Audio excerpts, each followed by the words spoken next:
No one believed in humans anymore. Not really. They were stories told in hushed tones, myths from the days when the stars were still wild and uncharted. The young ones laughed them off, tales of creatures so stubborn, so violent, and so wildly unpredictable that the galaxy itself was said to have pushed them out, erasing their existence like a bad memory. The elders, though? They never laughed. They didn't speak of humans often, but when they did, there was always a pause in their voice, a flicker in their eyes, like they remembered something they'd rather forget. Among the Azari people, the story of humans was like a bedtime ghost tale. "Don't lie, or the humans will come back," they'd say to naughty children. "Don't cheat the trade markets, or you'll end up like the Var Dominion.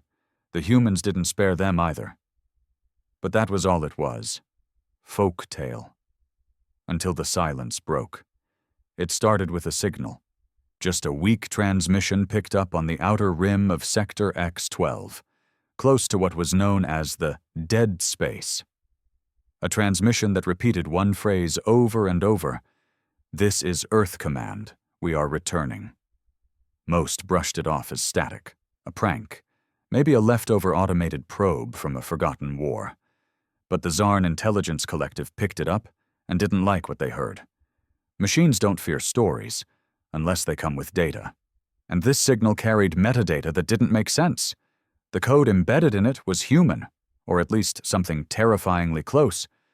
So the collective sent scouts, then battlecruisers, then an entire drone fleet. None of them came back. That's when things got serious. The Galactic Accord met in emergency session, the first time in over 6,000 cycles. Every species showed up, even the ones who hadn't left their homeworlds in centuries. They debated. They denied. They panicked. And then the warships arrived.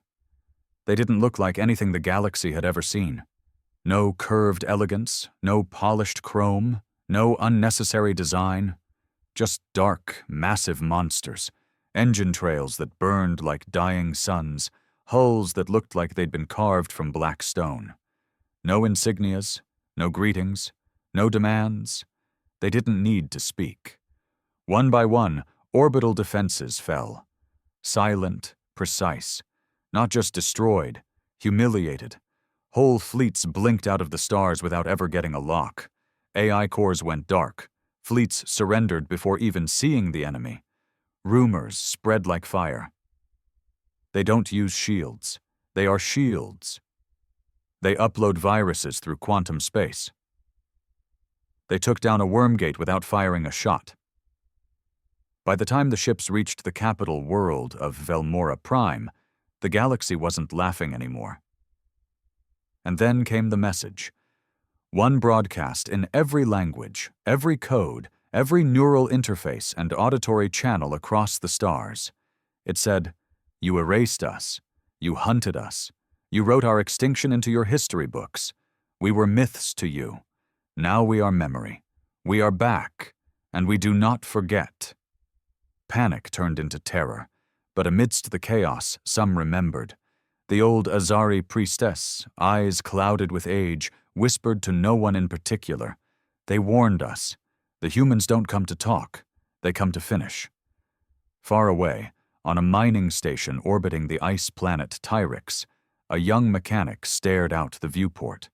His hands trembled as dozens of black silhouettes cut across the stars like blades. He'd grown up thinking humans were just a joke. Now he couldn't stop shaking. The silence after that message was worse than the destruction. Velmora Prime stood still. Billions of citizens held their breath, staring at the sky like waiting for a second sunrise. Only this time, they knew it wouldn't bring warmth. The human fleet didn't fire, not at first. They hovered, watching, like predators studying prey. The Accord's top minds scrambled, trying to understand their intentions, but none of their models worked. Humans weren't acting with logic, or at least not the kind galactic civilizations understood. "They're waiting for something," said Admiral Karen of the Threx Dominion. maybe surrender. But others disagreed. The humans didn't come for surrender. They came for something else. High Chancellor Dovrax, leader of the Galactic Accord, ordered a message to be sent. Diplomatic, respectful, desperate.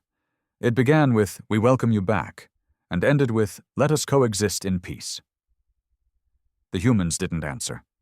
Instead, one of their ships broke formation. It moved slowly, deliberately, toward the moon of Velmora. The moon held the Accord's War Museum, a place dedicated to past conflicts, including the so-called human cleansing, an event now known to be far less one-sided than records claimed. The ship didn't fire at the moon. It opened a bay door. A single object dropped. No weapon, no bomb. A statue. It landed hard enough to shake seismic sensors across the hemisphere. When drones approached, they saw it clearly. An obsidian figure, shaped like a human warrior, armored in old Terran design. At its feet, engraved in flawless common galactic script, were 6 words. "We bury the lies with fire." That was when the first real wave began. Human drop pods screamed through the atmosphere. Not thousands, millions. Black spheres slicing through clouds, landing across military outposts, communication relays, old battlegrounds. Each carried 1 or 2 soldiers, tall, armored, faceless behind reflective visors. They didn't speak. They didn't broadcast. They just moved with terrifying precision. And they knew the terrain, every bunker, every shield pattern, every emergency protocol, because humans never forgot what was done to them, and they never stopped planning for payback. Admiral Karen launched a counterattack from orbit. Her cruisers opened fire, sending plasma bolts toward the drop pod zones. But nothing hit. The humans' ships projected some kind of distortion, a black mist that bent light and signals. Her own fleet systems began glitching. One by one, the ships turned cold. No explosion. Just silence. Inside the Accord war room, panic turned into paralysis. Ministers shouted. Generals wept. Chancellor Dovrax stood frozen, watching as his empire unraveled, not through negotiation or siege, but through a methodical unraveling. The worst part? There were no demands. The humans weren't here for territory. They weren't here for reparations. They were here to erase the myth, to remind the galaxy. We were never your story. You were part of ours.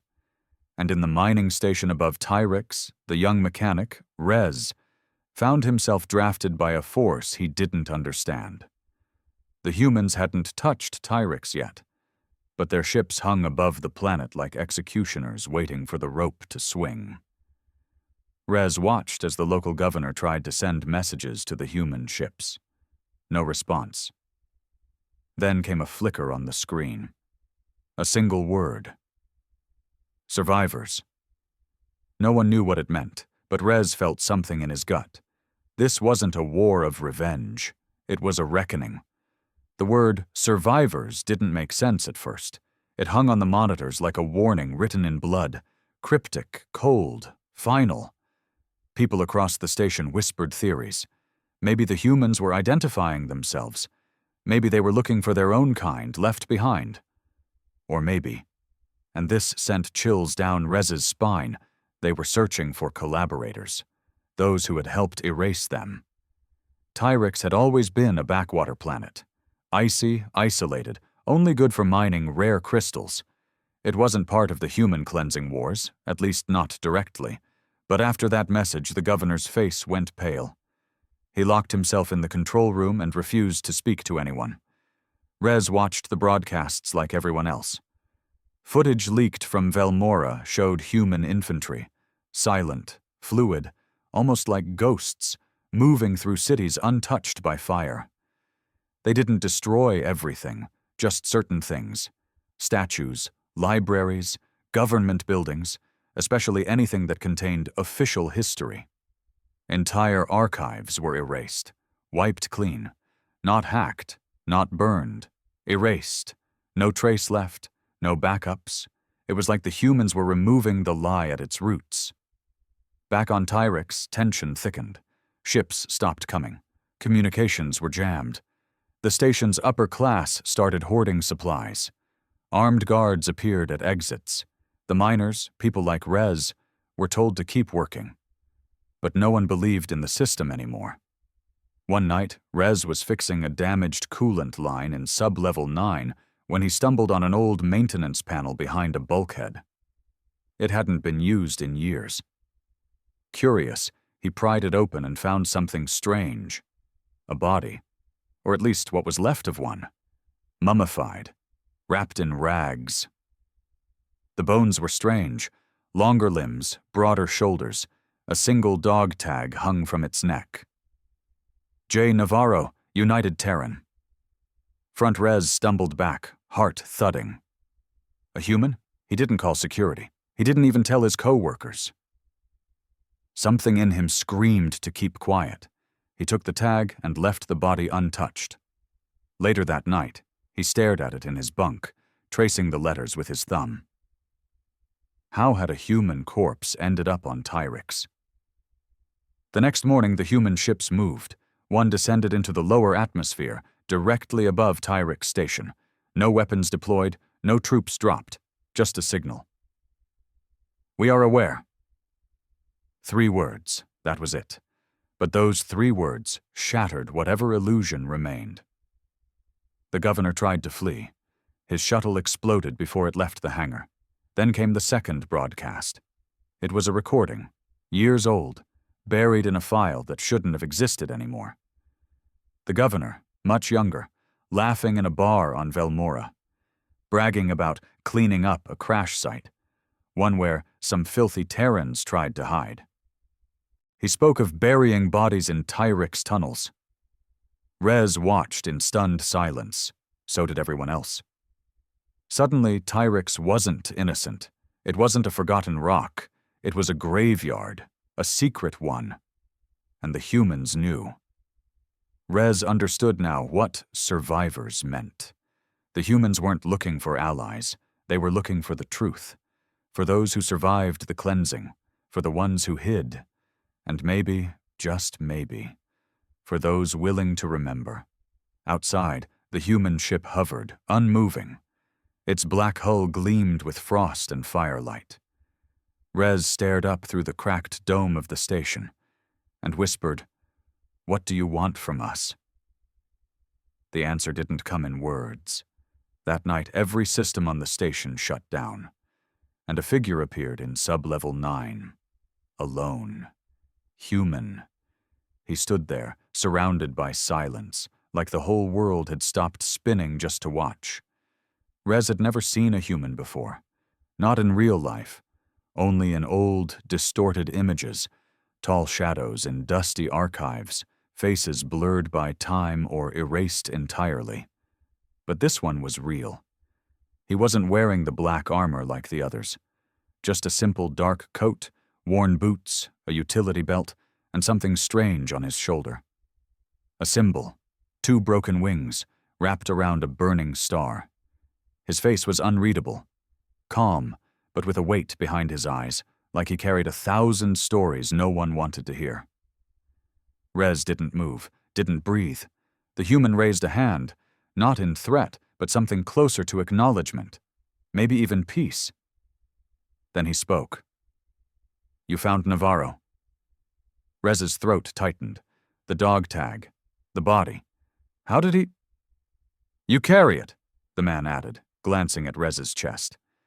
"We can sense our own." Rez pulled the tag from under his shirt, slow and careful, like it might explode. The man took a step forward, boots scraping against the metal floor of sub-level 9. "He wasn't supposed to be here," Rez managed to say. "None of us were supposed to be anywhere," the man said, voice low. "Not after what they did."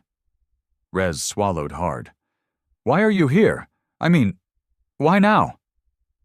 The human's gaze drifted upward, as if staring through the layers of steel and rock, all the way to the stars. "Because it's time," he said. "The truth rots in shadows. We're here to burn it into the light." Rez's mind raced. Tyrix was nothing. Forgotten. It didn't matter in the galactic scheme. But now it was on the map, and not in a good way. "They'll fight you," Rez said. "The Accord. They'll send everything they have." "They already did," the man replied flatly. "And they lost." Rez's stomach turned. "So what now? You just erase us, like they did to you?" The man looked at him, eyes steady. "That depends. Were you part of the lie? Or part of the silence?" Rez didn't have an answer for that. He didn't even know what it meant. All he knew was he was a mechanic who found a corpse he shouldn't have, and now he was standing in front of something bigger than anything he'd ever imagined. The man turned. "There are more like you, ones who've seen the cracks, the holes in the stories." He paused. "We're not here to conquer. We're here to correct. And if that means burning down the systems that kept the lie alive, so be it." Before Rez could respond, the lights flickered. Then a siren. A low, moaning tone that hadn't been heard in decades. Unidentified life form breach. Central AI offline. Emergency lockdown initiated. Rez's comm buzzed. Voices screamed across the channel. "They're inside. Not soldiers, civilians. They're opening doors from the inside." Rez looked at the man. "What did you do?" "I didn't do anything," the human said quietly. "They did. Your people. The ones who remembered. The ones who waited." A second figure stepped out from the shadows behind him. A woman. Shorter, sharper. Scars down her neck. Her eyes locked onto Rez. "He's clean," she said. The man nodded. "Then let's show him." Rez followed them. He didn't know why. Curiosity? Fear? Maybe something deeper. They led him through old mining shafts, into sealed chambers no one had entered in years. There, behind layers of rusted doors, sat relics of a past denied. Terran banners, crates of forbidden data, and in the middle, an old communications rig, blinking softly. The woman touched it gently. "We've been waiting a long time," she said, "but it's not just about revenge." She turned to Rez. "It's about memory."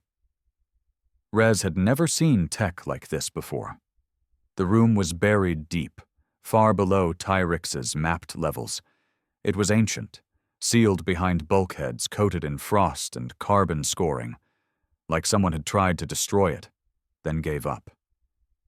The rig itself looked half dead, barely humming, with wires snaking out like veins into old crystal cores. And still it worked. The woman knelt beside the console. Her fingers danced across the dusty interface with practiced ease, waking it from its coma. Rez watched in silence, unsure if he was a prisoner or a witness. "This was Navarro's final transmission point," she said without looking up. "The last thing he did before he died was send a signal. We think it never reached anyone. Until now." Rez finally spoke. "Why would he come here? Why Tyrix?" The man, who still hadn't shared his name, leaned against the wall, arms folded. "Because Tyrix was neutral, a blind spot. And because someone here helped him." Rez blinked. "Helped him?" The woman nodded. "Navarro didn't crash here by accident. He was guided, smuggled through mining lanes off the record. Someone in your station risked everything to protect him. We're here to finish what they started." Rez felt like the air had thinned. None of this made sense. His whole life had been about keeping things running. Pipes, lights, machinery, not uncovering buried history, not standing in forgotten catacombs with the ghosts of a species erased from textbooks. "But what are you finishing?" he asked, taking a slow step forward. The man finally pushed off the wall. "The story. The real one." The screen blinked. Then, grainy at first, a face appeared. Tired, bruised, but unmistakably human. It was Navarro. "This is Commander J. Navarro, United Terran Front. If this reaches anyone, Anyone who still believes in what we were, know that I didn't die quietly. They tried to erase us.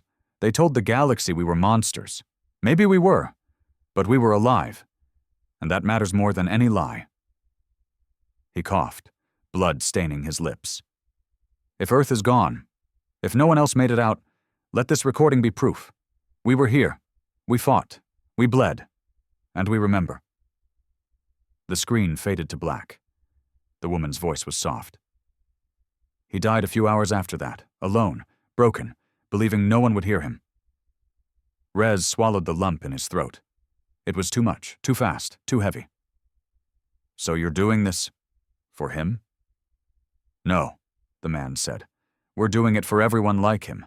The millions who were hunted. The children who never saw Earth. The soldiers turned into shadows. This isn't justice. It's remembrance." Rez looked down at the dog tag still in his hand. For the first time, it didn't feel like a strange piece of metal. It felt like a weight. A truth. "So what happens now?" he asked. The woman stood. "Now, we show the galaxy what they buried." Rez stared at the communication rig. "You're going to transmit it?" "To everyone," she said. "Every system, every port, even the ones that banned human media, we're going to infect the lie with truth." Rez hesitated. "They'll come for you." "They already have," the man said. "They just don't know we're inside the walls." Outside, alarms began to blare again. Soft at first, then louder. The humans didn't flinch. The woman looked at Rez. Really looked. "You don't have to help. But if you do, it means something." "What?" "That not everyone forgot." Rez stared at her. Then the rig. Then at Navarro's last words, still echoing in his mind. He wasn't a soldier. He wasn't a historian. But he was someone who saw the lie now. And once you see it, you can't unsee it. He stepped forward and placed the dog tag on the console. "I'll help." The man smiled faintly, like he'd been waiting for that all along. "Then let's wake the stars." They moved quickly after that. The woman, she finally gave her name. Lyra began routing power from auxiliary cores to boost the old transmitter. Rez watched as she pulled up ancient encryption protocols, bypassing station firewalls like they were made of paper. She wasn't just a rebel. She was a relic-born architect of digital war. The man, now known as Cade, kept watch near the sealed bulkhead. From his stance, Rez could tell he was used to violence, not the theatrical kind the Accord's enforcers displayed, but the quiet, final kind that left no witnesses. Every part of Rez wanted to panic. The alarms were howling now. Red lights painted the tunnels like veins on fire. Somewhere above them, soldiers were gathering. Accord forces would be here soon, armed and paranoid. "We'll have maybe 5 minutes once the signal launches," Lyra said without looking up. "The rig's not cloaked. The second it transmits, every surveillance drone in orbit is going to ping its location." Rez cleared his throat. "So, we're doing this to die." Lyra smirked. "We're doing this so they don't die again." Cade tossed him a rifle. Rez caught it awkwardly, nearly dropping it. I've never used one of these," he admitted. Cade only nodded. "Don't shoot unless you have to. But if you do, aim for center mass. They'll be wearing suppressor armor." Rez's fingers tightened around the cold metal. This wasn't supposed to be his fight. He fixed pipes, cleaned reactors. He didn't broadcast forbidden messages to the galaxy or shoot at elite security units. And yet, here he was. The console beeped 3 times. Then a low hum filled the chamber. Lyra's eyes lit up. "We're online," she said. "Initiating full-spectrum burst. This'll reach every unshielded receiver from here to the Helix barrier." Rez stepped closer as the screen displayed hundreds of symbols, languages from every known species. Below them, a countdown ticked down from 60. Lyra looked up at him. Still in? Rez nodded. They killed the truth once, not again. She hit the final command. The rig pulsed. A wave of energy surged out like a scream in the dark. Navarro's recording began to play, then dozens more like it. Testimonies, footage, photos, archive dumps long thought purged, human cities in flames, Accord soldiers laughing over mass graves, internal communications from officials who signed the extinction orders, the ugly, buried core of galactic peace, now unburied. In orbit, Accord monitors exploded with data they never thought could return. On every trade route, holoscreens flickered, then showed the words, "We were erased. Now we speak." Rez felt it the moment the signal went through, like a dam breaking inside his chest. The room trembled. Outside, a blast shook the corridor. The Accord was coming. Cade sealed the inner hatch. "We hold them here," he said calmly. "They can't stop it now, but they'll try." Rez took position behind a crate, heart pounding so loud it almost drowned the noise. Lyra pulled out a compact pistol and covered the side entrance. Then came the thudding boots, voices, shouts, and then smoke. The door burst open. Rez fired without thinking, and for a moment he thought he missed. But one of the armored soldiers dropped, sparks flying from their chest plate. The firefight erupted. It was fast, brutal. Rez ducked behind piping as shots tore through the air. Cade moved like a phantom. 2 shots, 2 bodies. Lyra shouted something he couldn't hear over the noise. The console sparked. They'd hit something. "No, no, no, hold it!" Lyra screamed, diving for the terminal. "The relay's still transmitting!" Rez saw a soldier raise his rifle toward her. He didn't think. He pulled the trigger. The shot hit. The soldier fell, and Rez couldn't breathe. Lyra looked at him, wide-eyed. "You just saved the truth." He didn't feel like a hero. He felt sick, but he nodded. Outside, more footsteps, more enemies, but above them, in the stars, the message flew, carved into every data stream, every broadcast. The humans were never a myth. They were a warning, and now they're a reckoning.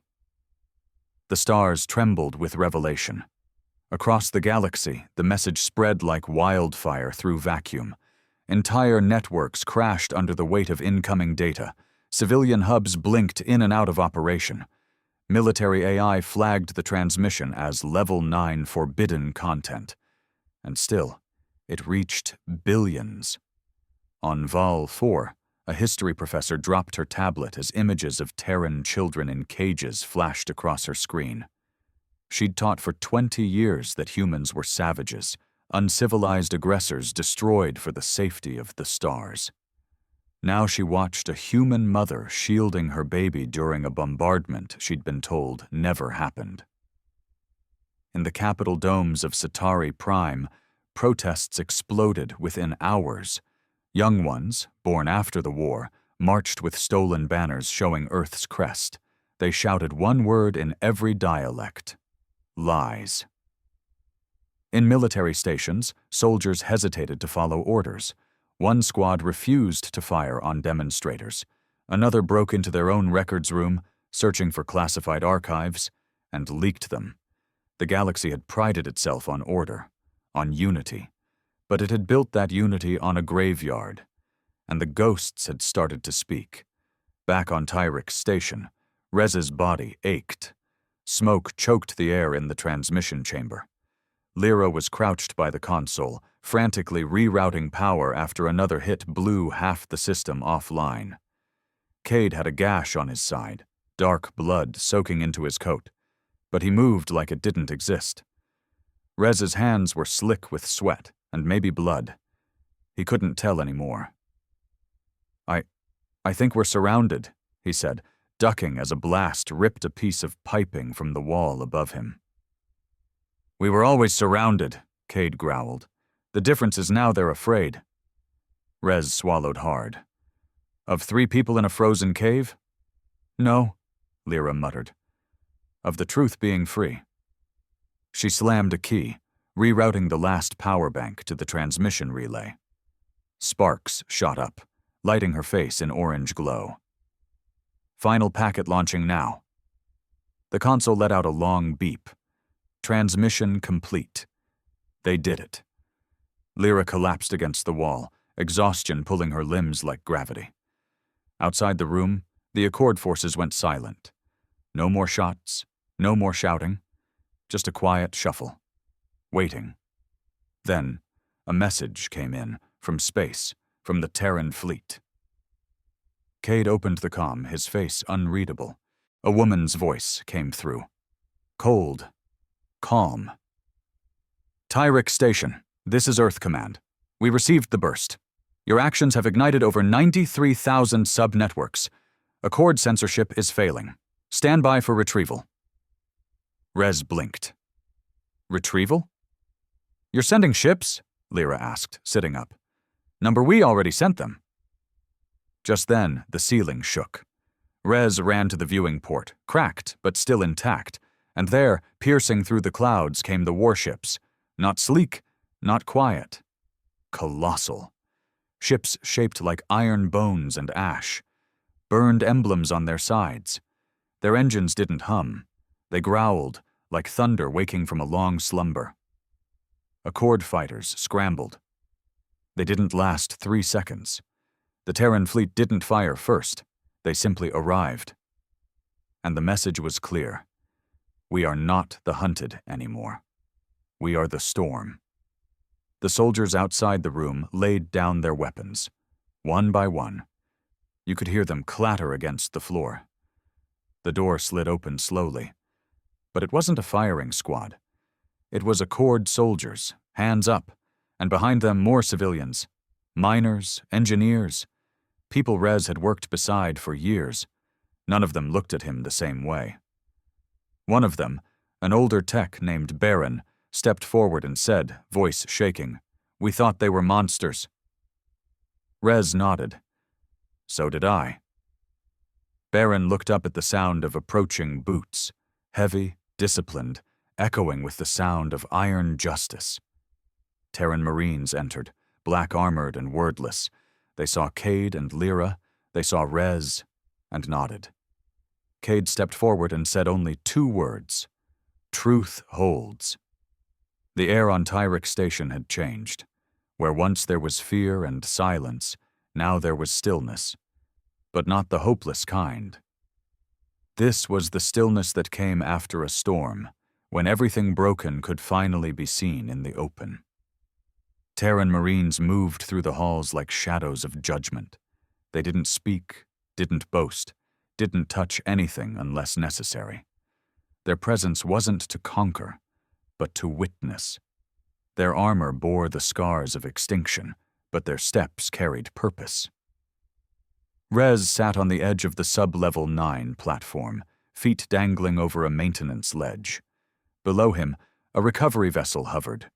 Terran tech, shaped like a knife with folded wings. He still wore his grimy overalls. His hands were still calloused from years of work. And yet, something inside him had been carved out and replaced with truth. Lyra sat next to him, sipping a sealed ration pack with a crooked grin. "You've got good aim for a mechanic." Rez gave her a side glance. "Don't get used to it. I don't like guns." She nodded slowly. "Neither do I. But sometimes you pick one up because no one else will."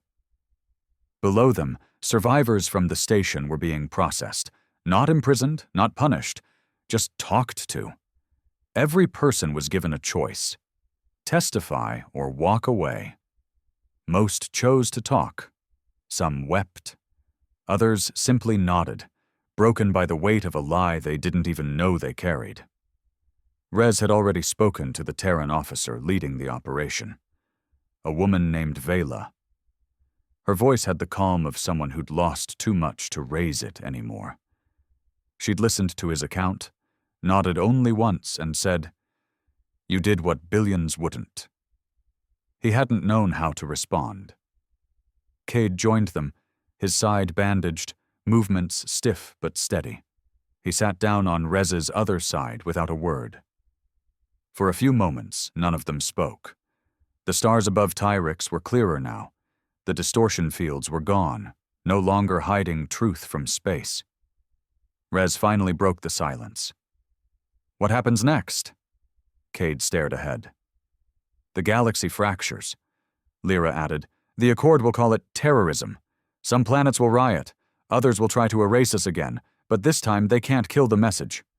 The truth's out, Cade said. And the thing about truth, it spreads faster than fear once people realize they've been lied to their whole lives. Rez nodded slowly. And Earth? It's still there? Lyra hesitated, then looked at Cade. Cade's jaw tightened. What's left of it? Rez turned. What does that mean? Cade met his gaze, tired but firm. They didn't just erase us from records. They glassed the planet. Every city, every ocean. The Earth you've heard of. It's a tomb now. Rez's stomach twisted. And you're still fighting for it? Cade shook his head. Number, we're fighting because of it. Earth was our home. But now humanity lives in the memory of what they tried to destroy. Every colony that hit us, every survivor that raised a child in secret, every voice that still dares to speak our name. He looked up at the stars. They thought killing Earth meant killing us. But humans were never just a planet. We're a species, and we're done being quiet. Far above, a new Terran vessel entered orbit. Not a warship this time, but a broadcast ship. Its signal tower unfurled like a steel flower, sending waves of truth across a galaxy built on silence. Back on the station, the surviving citizens of Tyrix gathered to watch. The children stared wide-eyed. The elders stood with shoulders slumped, unsure whether to feel guilt or relief. The message played again. We were never your monsters. You made us into ghosts, but now we are the flame, and you will never forget us again. Rez rose to his feet, the dog tag still around his neck. I want to see what's next, he said quietly. Lyra grinned. Then come with us. Cade offered his hand, and for the first time, Rez took it. Behind them, the station lit up, not with fire but with light. The kind of light that comes after a long, cold night, because the humans had returned, and the galaxy would never be the same.